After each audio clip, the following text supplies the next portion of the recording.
Hello everyone, this is Preet Kamal and today I will be discussing with you the subject details of CPUC, that is computer programming using C. And in that particular subject, जैसे कि हम लोगों ने पिछले lectures में discuss किया about the arrays कि arrays क्या होते हैं, किस तरह से वर्क करते हैं, single dimensional multi dimensional arrays, then after integer type arrays, character type arrays, और अगर हम एरे ऑफ कैरेक्टर्स बनाते हैं तो उससे स्ट्रिंग्स बनती हैं, स्ट्रिंग हैंडलिंग फंक्शंस होते हैं, उन्हें हम फंक्शंस में पास कर सकते हैं। तो इस तरह की बहुत सारी चीज़ें हम लोगों ने डिस्कस की लास्ट लेक्चर में, प्रीवियस लेक्चर में, and along with that the previous in the previous chapter, right. तो आज हम न्यू चैप्टर एक स्टार्ट करने वाले हैं। The name of the chapter is pointers. तो पॉइंटर्स के अंदर हम लोग किस तरह से वर्क कर रहे हैं, पॉइंटर्स किस तरह से वर्क करते हैं, क्या होते हैं, कैसे पॉइंटर्स जो हैं वो हमारे सी लैंग्वेज के अंदर हमारे लिए यूज़फुल होते हैं, क्या काम होता है पॉइंटर्स का, उन्हें कहाँ पे यूज़ करते हैं। आज के लेक्चर में हम ये सारी चीज़ें डिस्कस करेंगे, राइट। तो पॉइंटर्स जो हैं वो बेसिकली एक वेरिएबल होता है pointer that holds a memory address. Pointer एक तरह का वेरिएबल है जो कि मेमोरी एड्रेस को होल्ड करके रखता है। किसी भी दूसरे वेरिएबल के एड्रेस को होल्ड करने का काम जो वेरिएबल करता है उसे हम बोलते हैं pointer. This address is the location of the another object in the memory. दूसरा ऑब्जेक्ट होता है, कोई और ऑब्जेक्ट होता है मेमोरी में, लेकिन उसका एड्रेस जिस वेरिएबल में स्टोर होता है उसे हम बोलते हैं पॉइंटर। ये एक एड्रेस की तरह इंडिकेट करता है where to find an object, कि ऑब्जेक्ट को कहाँ पे हम मेमोरी में लोकेट कर सकते हैं, फाइंड आउट कर सकते हैं। पॉइंटर एक नाम है, एक वेरिएबल है जो हमारे काम में आता है मेमोरी लोकेशन में से हमारा डेटा को फाइंड आउट करने के लिए। लेकिन अगर हम पीसी की बात करें, कंप्यूटर की बात करें, तो कंप्यूटर के अंदर ये जो मेमोरी है या जो आपका पॉइंटर है वो एक तरीके का एड्रेस ही है, एक पॉइंटर ही है। उनके लिए वेरिएबल का नाम क्या है उससे कोई मतलब नहीं है, कोई मैटर नहीं करती है वो चीज़। Not all the pointers actually contain an address. For example null pointers होते हैं जैसे, तो सारे के सारे जो पॉइंटर्स हैं वो एड्रेस कैरी नहीं करते हैं, जैसे कि नल पॉइंटर्स उनकी वैल्यू ज़ीरो होती है। But other than that most of the pointers जो हैं वो इसी चीज़ के लिए यूज़ में लेके आए जाते हैं। Pointers can have three kinds of contents. तीन तरह के कंटेंट्स हो सकते हैं पॉइंटर्स के अंदर। एड्रेस हो सकता है ऑब्जेक्ट का which can be dereferenced, null pointer हो सकता है जिसकी वैल्यू जीरो होगी, और तीसरा हो सकता है इनवैलिड कंटेंट। इनवैलिड कंटेंट का क्या मतलब है? Which does not point two any object. किसी भी ऑब्जेक्ट को जो पॉइंट नहीं करता है, अगर इस तरह का कोई कंटेंट किसी पॉइंटर के अंदर होता है तो उसे जो है वो इनवैलिड कंटेंट बोला जाता है। तो it can crash the program if p is a pointer to integer, then int star p से हम लोग इसे रिप्रेजेंट करते हैं, और उसके अंदर अगर कोई भी वैलिड वैल्यू नहीं है तो it can crash the program, वो प्रोग्राम को खत्म कर सकता है वहीं पे, राइट। तो it is possible in some environments to have multiple pointer values with different representations. तो ये चीज़ भी पॉसिबल है किसी किसी प्रोग्राम के अंदर, किसी एनवायरमेंट में, कि जहाँ पे मल्टीपल पॉइंटर वैल्यूज हैं विद डिफरेंट रिप्रेजेंटेशंस, लेकिन वो सारे एक सेम मेमोरी लोकेशन को पॉइंट आउट कर रहे हैं। जैसे P1, P2, P3, P4, बहुत सारे डिफरेंट डिफरेंट पॉइंटर्स हैं, लेकिन उन सबके अंदर जो एड्रेस है वो सेम है। तो दैट इज पॉसिबल, और वो ये चीज़ सही है, इसमें कोई भी प्रॉब्लम नहीं है, ऐसा हो सकता है। There is a possibility if required, तो ये चीज़ हम कर सकते हैं। But make sure if some memory is deleted using delete, और if original variable goes out of scope, तो जो ओरिजिनल वेरिएबल है वो आउट ऑफ स्कोप नहीं होना चाहिए अगर कोई मेमोरी डिलीट की जाती है तो। Next one is the declaring pointer. अब सबसे पहले बात आ गई कि उस पॉइंटर को डिक्लेयर कैसे करना है। तो डिक्लेयर करने का सबसे अच्छा तरीका है, डेटा टाइप लिखिए, स्टार लगाइए और वेरिएबल का नाम लिख दीजिए। तो इसके साथ आप क्या कर सकते हो, अपने पॉइंटर को डिक्लेयर कर सकते हो। अब इसका क्या मतलब है? पॉइंटर एक वेरिएबल है, लेकिन एक ऐसा स्पेशल वेरिएबल जिसके अंदर किसी दूसरे पॉइंटर, किसी दूसरे वेरिएबल का एड्रेस स्टोर्ड है, राइट। तो इसलिए उसे कुछ डिफरेंट नाम देने के लिए, उसे कुछ डिफरेंट तरीके से रिप्रेजेंट करने के लिए हम उस पॉइंटर के साथ क्या लगाते हैं, स्टार लगाते हैं। तो उस स्टार का मतलब है कि वो एक पॉइंटर की तरह डिक्लेयर हो चुका है। वो वेरिएबल सिंपल वेरिएबल नहीं है, एक पॉइंटर वेरिएबल है जिसके अंदर एक एड्रेस किसी दूसरे वेरिएबल का स्टोर हो सकता है। और जो डेटा टाइप साथ में लगाई जाती है it is the type of object which the pointer is pointing. उस टाइप का ऑब्जेक्ट जिसको इस पॉइंटर ने पॉइंट आउट करना है, वो वाली डेटा टाइप आप अपने पॉइंटर के साथ लगाओगे। और जो ये स्टार हम इसके साथ लगा रहे हैं, इसको एस्ट्रिक साइन भी बोलते हैं। It is a unary operator. Unary मतलब एक सिंगल हैंडेड ऑपरेटर है, एक तरीके का ऑपरेटर है जो एक तरीके का काम कर सकता है।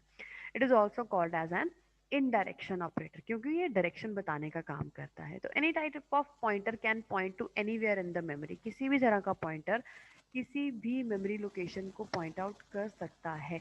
सिंपल थिंग इज कि हमें स्टार के साथ उसे डिक्लेयर करना पड़ेगा। And also to dereference a pointer. अगर आप लिखते हो इन स्टार, तो इसका मतलब क्या है, कोई भी एड्रेस जिसको ये जो वेरिएबल स्टोर करके रख रहा है या होल्ड कर रहा है, जिसकी वैल्यू को होल्ड कर रहा है, वो इंटीजर टाइप का है। ओके अगर हम एग्जांपल लेते हैं m is equals to m percent count. अगर हम एग्जांपल लेते हैं m is equals to m percent count, तो इसका मतलब क्या है, m परसेंट का मतलब होता है एड्रेस ऑफ। तो यहाँ पे इस चीज का क्या मतलब हुआ कि address of count is stored in m।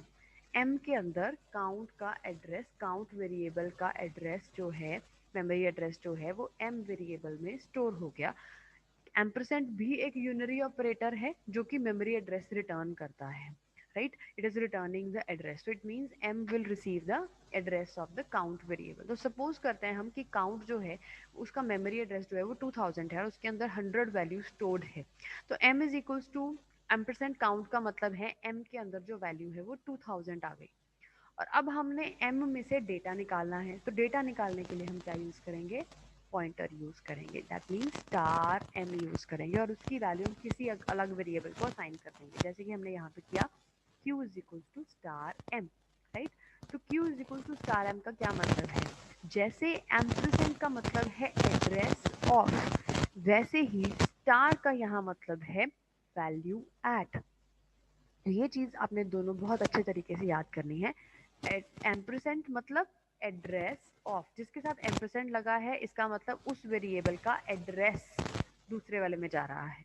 जिसके साथ स्टार लगा है, स्टार एम, तो इसका मतलब है value at M is going to Q. It returns the value at the address M. तो एम में क्या वैल्यू थी, काउंट का एड्रेस। काउंट का एड्रेस क्या है 2000, तो वैल्यू एट 2000 कितनी है 100। तो इसका मतलब जो Q है उसमें वैल्यू आएगी 100 और जो M है उसमें वैल्यू आएगी 2000। And I wish it is all clear to you, right. Address of operator, जो this is the address of operator का नाम क्या है, address of. Okay so it is use to reference the memory address of a variable. उसको memory address को address करने के लिए, रेफरेंस करने के लिए हम इसे यूज करते हैं। And when we declare a variable, जब भी हम एक वेरिएबल को डिक्लेयर करते हैं तो तीन चीजें होती हैं। सबसे पहली चीज, computer memory is set aside for a variable. उस वेरिएबल के लिए जो मेमोरी है उसको साइड साइड पर रख दिया जाता है कि इतनी मेमोरी इस वेरिएबल ने लेनी है। इंटीजर टाइप का है तो 2 बाइट्स, कैरेक्टर टाइप का है तो 1 बाइट, फ्लोट टाइप का है तो 4 बाइट्स, तो वो मेमोरी साइड में रख दी जाती है उस वेरिएबल के लिए। देन वेरिएबल का नाम जो हमने दिया होता है, हमने अपनी तरफ से दिया होता है, उसे उस मेमोरी लोकेशन के साथ लिंक किया जाता है। क्यों, क्योंकि हमें नाम समझ में आता है और मशीन को लोकेशन, तो इसलिए उन दोनों को लिंक करना जरूरी है। देन थर्ड थिंग, तीसरी चीज क्या होती है जब हम एक वेरिएबल डिक्लेयर करते हैं, value of the variable is placed into the memory. उस वेरिएबल के अंदर हम जो वैल्यू डाल रहे हैं that will be placed into that memory location जो हमने साइड पे रखी थी, ठीक है, जो कंप्यूटर ने साइड पे रखी थी, हमने नहीं। Okay then in star pointer. अब इन स्टार पॉइंटर का क्या मतलब है कि हमने कोई भी पॉइंटर डिक्लेयर किया, ठीक है, कोई भी वेरिएबल का नाम लिखा, मान लो हमने नाम लिखा है पीटीआर, उसको स्टार लगा दिया, इसका मतलब ये एक पॉइंटर की तरह डिक्लेयर हो चुका है। इंटीजर टाइप की वैल्यू को स्टोर कर सकता है ये वाला पॉइंटर, ठीक है। तो अब int val is equal to 1। अब एक और वेरिएबल हमने लिया जिसकी वैल्यू क्या है, इक्वल टू 1 है, उसको 1 वैल्यू इक्वेट कर रहे हैं। अब हमने लिखा क्या, ptr जो हमने वेरिएबल लिया था that is equals to ampersand val. इसका मतलब उसका एड्रेस अब आपने किस में सेव कर लिया, ptr में सेव कर लिया। और अब इसका डेटा कहीं सेव करना पड़ेगा तो उसके लिए एक अलग से वेरिएबल लिया, उसका नाम लिया dref। तो dref is equals to star pointer कि डी रेफरेंस करो और get the value at address stored in the pointer, उसको वैल्यू को निकाल लो। तो अब स्टार पॉइंटर में क्या है, जैसे मैंने पहले बताया कि पीटीआर में क्या है, address of val, ampersand val मतलब एड्रेस ऑफ वैल किस में है, पीटीआर में। और स्टार पीटीआर हमने किसके इक्वल कर दिया, डीरेफ के। अब डीरेफ में क्या चला गया, डीरेफ में क्या गया, star PTR value at PTR. PTR में क्या है, एड्रेस ऑफ वैल, तो value at address of val क्या है, 1। तो डी रेफर में क्या वैल्यू आएगी, 1, तो output will be equal to 1। तो I guess it is clear, it is getting clear to you. The next one is the pointer convergence. तो कन्वर्जेंस का क्या मतलब है कि एक टाइप के पॉइंटर को आप दूसरे टाइप के पॉइंटर में भी कन्वर्ट कर सकते हो, but it is not necessary, it is not a part of your syllabus, so हम इसको स्किप करते हैं। Next one is the generic pointer. अब जेनरिक पॉइंटर क्या होता है, void star pointer is called as the generic pointer। अगर हम किसी भी पॉइंटर को void डेटा टाइप के साथ डिक्लेयर करते हैं तो उसे हम बोलते हैं जेनरिक पॉइंटर। लेकिन जेनरिक पॉइंटर को हम, void पॉइंटर को हम किसी भी दूसरे पॉइंटर के साथ कन्वर्ट नहीं कर सकते, एक्सचेंज नहीं कर सकते हैं, कन्वर्जन नहीं कर सकते हैं। लेकिन येस, इसकी value can be assign to any other type of pointer. उसकी वैल्यू हम किसी को भी असाइन कर सकते हैं, लेकिन उसको कन्वर्ट नहीं कर सकते किसी दूसरे टाइप के वेरिएबल में, राइट। और जो वॉइड स्टार है उससे स्पेसिफाई किया जाता है, it is use to specify a pointer whose base type is unknown. अगर किसी पॉइंटर की बेस टाइप हमें नहीं पता है, उसे हम स्पेसिफाई करना चाहते हैं, तो उसके लिए हम void स्टार जो पॉइंटर है उसको void टाइप का जो पॉइंटर वेरिएबल है उसे हम यूज करते हैं। It is capable of receiving any type of pointer argument without reporting any type of mismatch. तो मतलब ये void है, इसकी डेटा टाइप खाली है, तो इसमें आप किसी भी तरीके की वैल्यू डाल सकते हो, इंटीजर डाल दो, कैरेक्टर डाल दो, फ्लोट डाल दो, ये सबको एक्सेप्ट करेगा, किसी भी तरह का मिसमैच शो नहीं करेगा जेनरिक पॉइंटर। अगर हम बात करें पॉइंटर अरिथमेटिक की, तो there are only two arithmetic operations that can be used on the pointers, addition कर सकते हैं या सब्ट्रैक्शन कर सकते हैं, राइट। तो एडिशन का क्या मतलब है, अब जैसे मैंने बताया कि पॉइंटर क्या है, जैसे हमारा सिंपल वेरिएबल होता है, इंटीजर टाइप का वेरिएबल है, कैरेक्टर टाइप का वेरिएबल है, फ्लोट टाइप का वेरिएबल है, वैसे ही आपका पॉइंटर है, इंटीजर टाइप का पॉइंटर है, कैरेक्टर टाइप का पॉइंटर है, फ्लोट टाइप का पॉइंटर है, जैसा भी है। उसका मतलब क्या होगा, अगर हम उसमें प्लस प्लस करते हैं तो बेसिकली क्या हो रहा है, उसकी वैल्यू में प्लस प्लस नहीं हो रहा है, उसके एड्रेस में प्लस प्लस हो रहा है। तो ऑब्वियसली अगर हम लिखेंगे, जैसे इंटीजर टाइप का कोई वेरिएबल है, उसका स्टार्टिंग एड्रेस है 2000 और मैंने लिखा उसका नाम है P1, let its name is P1, right. तो after the expression P1 plus plus, तो वो होगा +1, लेकिन हमारे पास वैल्यू नहीं है, हमारे पास क्या है, डेटा, एड्रेस है, sorry, we are having address in the pointer, right. तो पॉइंटर में अगर एड्रेस है, इंटीजर टाइप का एड्रेस है, तो इंटीजर टाइप का एड्रेस एक वैल्यू को स्टोर करने के लिए 2 बाइट्स लेता है। तो दैट मीन्स कि आपका अगर P1 प्लस प्लस एक्सप्रेशन होगा तो उसके बाद आपके P1 की वैल्यू 2000 से 2001 नहीं, 2002 होगी। क्यों, क्योंकि इंटीजर जो डेटा टाइप है it is taking 2 bytes, okay. अगर फ्लोट होगा तो 2004 होगी, अगर कैरेक्टर होगा तो 2001 होगी, okay, so this will be the change, there is something, some small difference, okay। तो पॉइंटर में ये चीज का ध्यान रखना है। नेक्स्ट टाइम हर बार जितनी बार P1 इंक्रीमेंट होगा उतनी बार वो 2 बाइट्स के डिफरेंस पे इंक्रीमेंट होगा। सिमिलरली अगर आप माइनस की बात करते हो, डिक्रीमेंट की बात करते हो, P1 माइनस माइनस करते हो, तो it will be from 2000 to 1998 पे आ जाएगा, ओके। तो each time a pointer is incremented तो वो next element of its base type उस पे पॉइंट आउट करेगा। अगर हम लिख दें P1 प्लस 12 तो it will go to 12th element of P1 type, मतलब 24th नंबर पे चला जाएगा वो, क्योंकि प्लस प्लस जब हो रहा है, +1 जब हो रहा है, तो एक्चुअली में +2 हो रहा है because of integer era type, okay. तो अरिथमेटिक के रूल्स क्या हैं पॉइंटर्स के अंदर, कि इसको हम मल्टीप्लाई नहीं कर सकते, डिवाइड नहीं कर सकते, ऐड सब्ट्रैक्ट नहीं कर सकते हैं, बिटवाइज ऑपरेटर्स इसको अप्लाई नहीं कर सकते हैं, फ्लोट और डबल और वे टू और फ्रॉम द पॉइंटर्स ऐड और सब्ट्रैक्शन नहीं पॉसिबल है। और अगर हम बात करते हैं कंपैरिजन की, तो कंपैरिजन हो सकता है, रिलेशनल ऑपरेटर्स हम इसमें यूज कर सकते हैं। हम अगर चेक करना चाहें if P is less than Q, तो वो क्या चेक होगा, लोअर मेमोरी एड्रेस किसका है और हायर मेमोरी एड्रेस किसका है। तो इस तरह से पॉइंटर कंपैरिजंस जो हैं वो भी हम इसके अंदर कर सकते हैं when 2 pointers point to a common object such as an array. तो अगर दो पॉइंटर्स जो हैं अगर किसी कॉमन ऑब्जेक्ट किसी एरे को पॉइंट आउट कर रहे हैं तो वहाँ पे हम इसका कंपैरिजन कर सकते हैं and that comparison could be useful.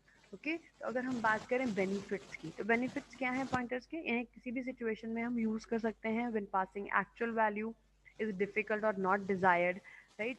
तो अगर हम वन और मोर वैल्यूज फ्रॉम द फंक्शन उसको रिटर्न करना चाहते हैं तो पॉइंटर्स को यूज़ कर सकते हैं।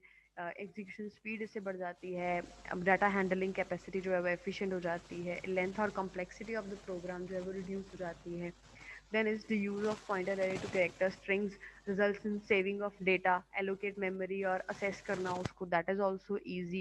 और जो linked lists हैं या ट्री ग्राफ्स हैं और बहुत सारे डाटा स्ट्रक्चर्स जो हैं उनको इम्प्लीमेंट करना भी बहुत ज़्यादा ईजी हो जाता है। So this was all about the pointers for today।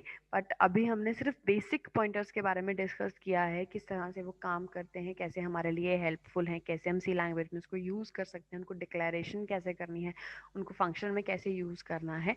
So this we all have done. उनका ऑपरेशन क्या है basic. I wish this all clear to you.